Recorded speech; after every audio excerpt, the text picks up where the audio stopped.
Torna, dopo lo stop imposto dalla pandemia, la tradizionale fiera dei vini di Corno di Rosazzo. 5 giorni tutti da vivere tra degustazioni, enoturismo, la mitica e unica grigliata come una volta e tanto divertimento. Il tutto all'aria aperta, di giorno e di notte, anche in caso di pioggia. Se sei un vero adoratore di Dio Bacco, a Corno devi andare perché chi beve solo acqua ha un segreto da nascondere. Fiera dei vini a Corno di Rosazzo, ingresso libero.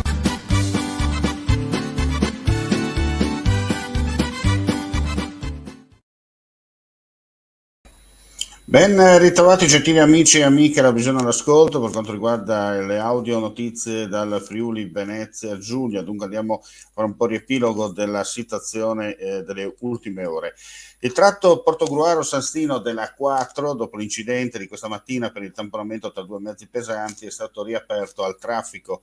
Uno dei due conducenti è stato estratto dalle lamiere contorte dai vigili del fuoco e preso in consegna dal personale sanitario. Ricordiamo che intorno alle 7 in direzione a Venezia si era verificato un sinistro, un tamponamento tra due mezzi pesanti. Messo subito in atto il bypass lungo la A28 A27 nel tratto in direzione Venezia.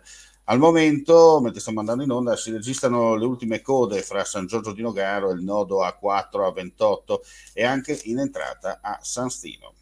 Restiamo in tema viabilità, ma ci spostiamo sulla pedemontana del Friuli, per precisione sulla linea pedemontana del Friuli, per dire che il traffico ferroviario sulla Gemona Sacile, rallentato dalle 6 alle 8:10 per il danneggiamento di un passaggio a livello provocato da un veicolo tra Montereale e Aviano, è tornato regolare dopo l'intervento di tecnici di Rete Ferroviaria Italiana che hanno ripristinato la piena funzionalità della linea. Effetti sulla mobilità, rallentamenti fino a 100 minuti per 2 treni regionali e 2 regionali cancellati. Ed ora andiamo a Trieste per un altro servizio per quanto riguarda la cronaca, per un incidente stradale intorno alle 11:30 lungo la SRTS1 in località Orisina del comune di Duino Orisina. Per causa in corso di accertamento da parte dei carabinieri, un taxi si è scontrato con un'altra auto proveniente dal senso opposto di marcia.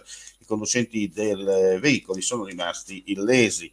La pattuglia dell'Arma ha garantito la viabilità lungo la frequentatissima strada provinciale, soprattutto in orario di punta.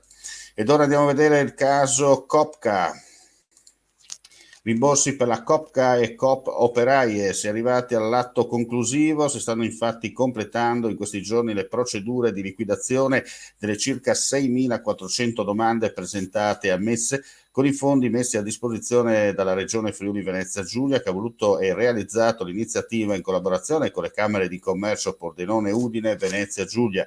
I dati finali sono stati presentati questa mattina nel corso di una conferenza stampa con i presidenti delle due Camere di Commercio, Giovanni D'Apozzo per Udine Pordenone e Antonio Paoletti per quella della Venezia Giulia. Presente l'assessore regionale alle finanze Barbara Zilli.